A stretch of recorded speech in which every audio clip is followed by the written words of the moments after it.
A paz do divino amigo Jesus esteja com todos nós. Agradeço a espiritualidade e a diretoria de divulgação doutrinária por mais uma oportunidade de refletir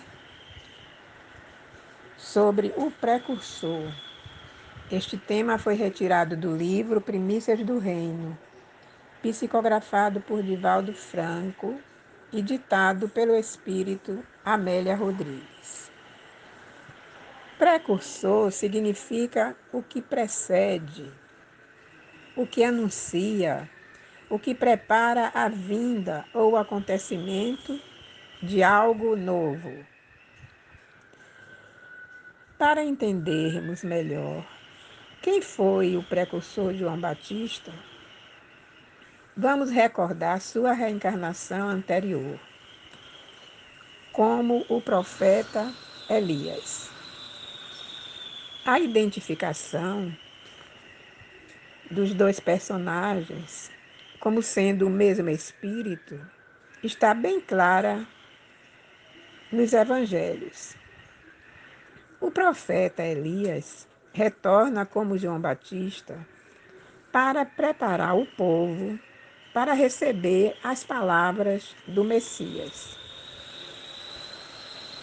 E Jesus confirma quem foi João Batista, segundo Mateus, capítulo 17, versículos 1 a 9.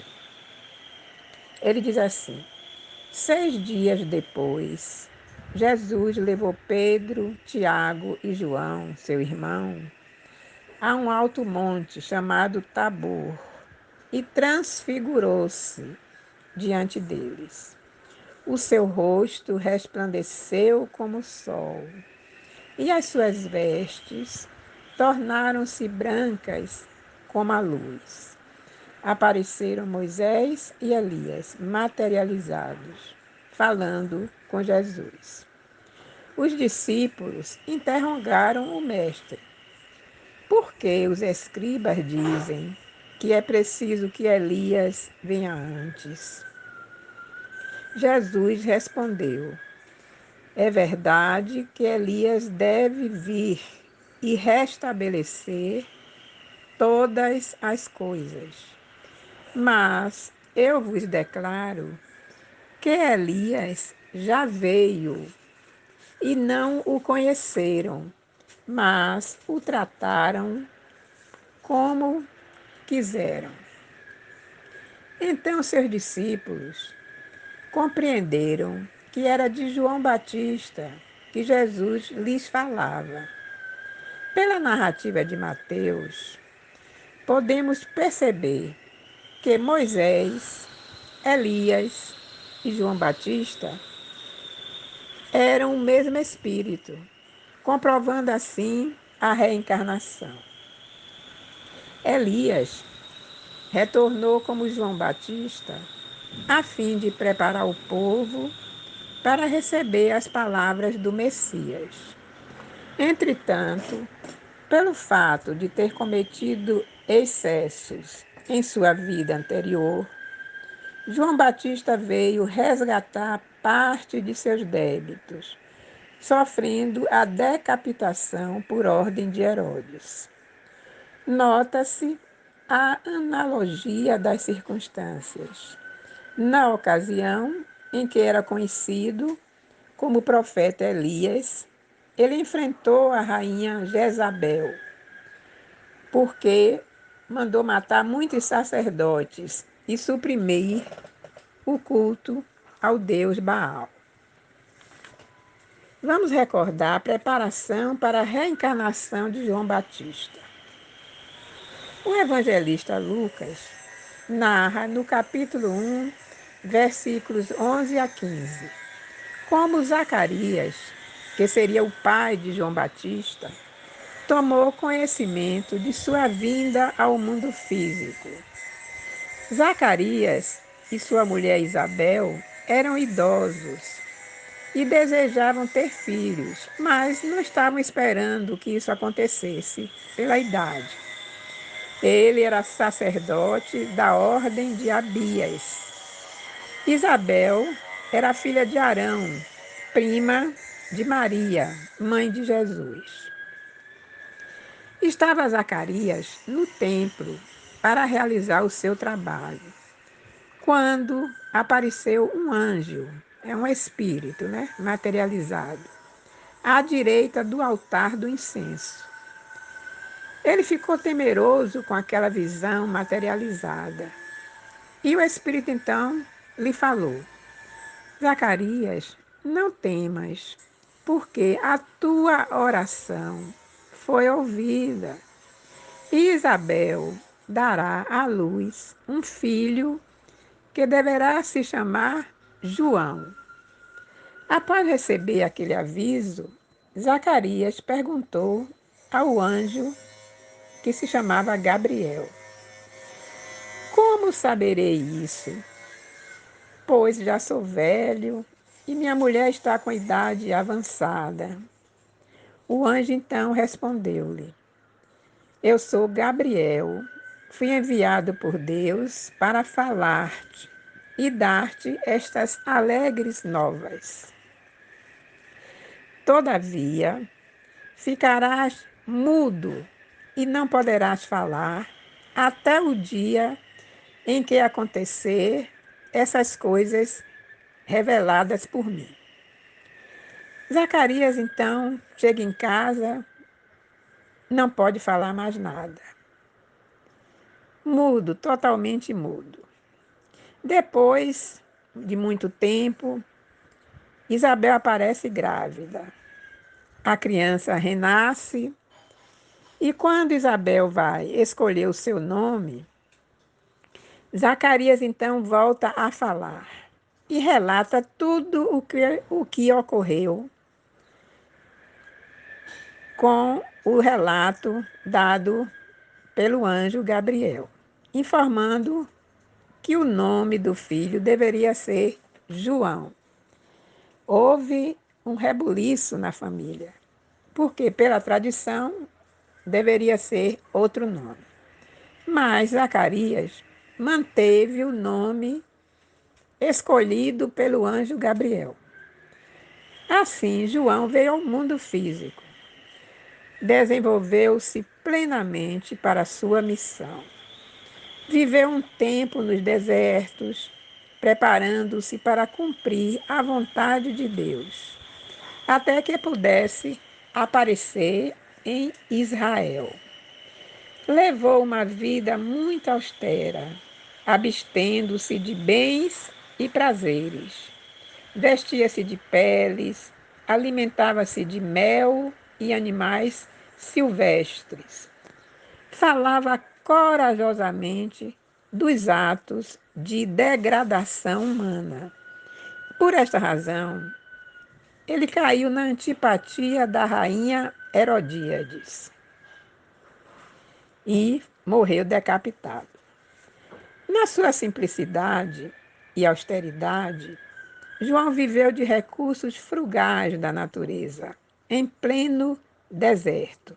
Ele pregava o arrependimento como condição básica e indispensável para acolher a mensagem cristã que ele exemplificava. Batizava com água para o arrependimento no Rio Jordão, anunciando assim a vinda próxima do Messias. Sua missão foi confirmada ostensivamente pelo Cristo, quando o procurou no Rio Jordão, e foi cumprida integralmente com o sacrifício da sua própria vida, em defesa da verdade, acima das conveniências humanas. Viveu durante 10 meses em uma prisão, na torre de Maqueronte, ou Maquero, no planalto de Moabe, na Pérea. Isolado dos seus discípulos amados, sofreu o amargor da punição indébita. Percebemos em João Batista a tarefa da verdade, antecipando o trabalho divino do amor que o mundo conheceria com a chegada de Jesus Cristo, representando o esforço mínimo da renovação espiritual para a definitiva integração com a vontade divina, pela exemplificação do Evangelho. Afirmava sempre ele: é necessário que ele, no caso ele, Jesus, cresça e eu diminua. Analisada à luz do Espiritismo, a missão de João Batista reveste-se de profunda significação no conjunto harmonioso da revelação divina.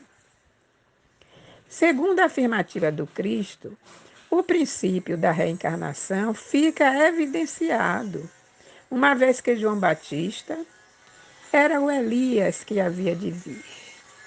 João concluiu a sua missão de precursor, aquele que veio preparar o caminho para Jesus divulgar a Boa Nova. Ele foi o primeiro sinal de cristão ativo, em luta com as suas próprias imperfeições, a fim de estabelecer em si mesmo o santuário de sua realização com o Cristo. Depois de tomar conhecimento da importância da missão de João Batista, nós ficamos sem entender a forma como até hoje ele é homenageado. Pesquisando em algumas fontes na internet, conseguimos informações sobre a origem desses festejos juninos, que no Brasil reuniu jesuítas, portugueses, costumes indígenas e caipiras, celebrando santos católicos e pratos com alimentos nativos. As festas juninas homenageiam 3 santos católicos: Santo Antônio, 13/6, São João Batista, 24/6 e São Pedro, 29/6. No entanto, a origem das comemorações nessa época do ano é anterior à era cristã. No hemisfério norte, várias celebrações aconteciam durante o solstício de verão, a data que marca o dia mais longo do ano. Lá, na parte de cima do globo, o solstício de verão acontece nos dias 21 ou 22 de junho. Vários povos da antiguidade aproveitavam a ocasião para organizar rituais em que pediam farturas nas colheitas. Celtas, nórdicos, egípcios, hebreus. Na Europa, os cultos à fertilidade, em junho, foram reproduzidos até por volta do século X. Como a Igreja não conseguia combatê-los, decidiu cristianizá-los, instituindo dias de homenagens aos 3 santos no mesmo mês, diz a antropóloga Lucelina Rangel, da PUC de São Paulo.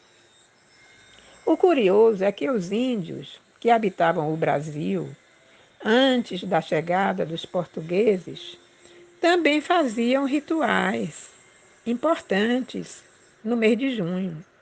Eles tinham várias celebrações ligadas à agricultura, com cantos, danças e muita comida.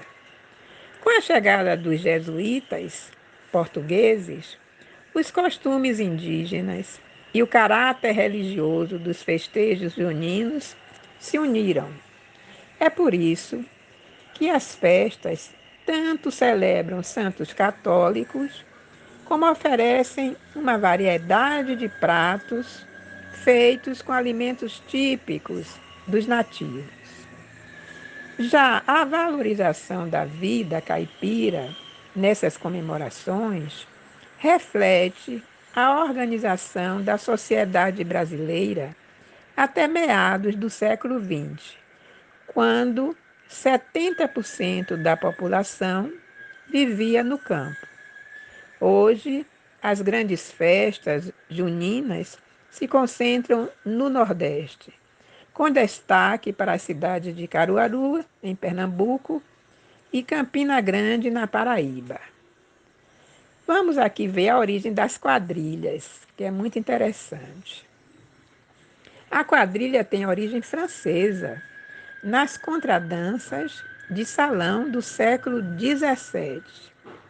O estilo chegou ao Brasil no século XIX, trazido pelos nobres portugueses, e foi sendo adaptado até fazer sucesso nas nossas festas juninas. E as fogueiras, como será que surgiram? A fogueira já estava presente nas celebrações juninas feitas por pagãos e indígenas, mas também ganhou uma explicação cristã. Santa Isabel, mãe de João Batista, disse à Virgem Maria, mãe de Jesus, que quando João nascesse, ela acenderia uma fogueira para avisar Maria. E Maria viu as chamas da fogueira de longe e aí foi visitar a criança recém-nascida. Vamos ver os sons regionais, que são tantos usados até hoje. As músicas variam de uma região para outra. No Nordeste, como todos sabemos, as composições do sanfoneiro pernambucano Luiz Gonzaga são as mais famosas. Já no Sudeste, compositores como João de Barro, Adalberto Ribeiro também fazem sucesso. Vamos falar das simpatias tão comentadas. São usadas para fazer pedidos a Santo Antônio para arranjar casamentos. Fazem também pedidos a São João para fartura. As comidas típicas, à base de grãos e raízes, usadas pelos índios, milho, amendoim, batata doce e mandioca. A colonização portuguesa adicionou novos ingredientes e hoje o cardápio ideal tem milho verde, bolo de fubá, pé de moleque, quentão, pipoca e outras gostosuras. Por esses breves relatos, podemos perceber o esquecimento do verdadeiro papel de João Batista para a vinda de Jesus ao planeta Terra. Vamos conhecer então a vida dele para que a gente possa perceber a importância deste ser para o cristianismo. Eu tenho certeza de que a partir deste conhecimento de João Batista, dessa importância dele, nós vamos ser mais comedidos ao participar das festas de São João, lembrando da sua nobre missão e agradecendo a Deus pela sua reencarnação tão proveitosa. E assim, meus amigos, nós tivemos essa oportunidade de, nesses breves momentos, conhecer um pouquinho da vida deste ser tão especial, chamado João Batista, o precursor, aquele que veio trazer a mensagem de Jesus, que veio preparar o caminho para que todos nós pudéssemos compreender essa mensagem. Muita paz para todos.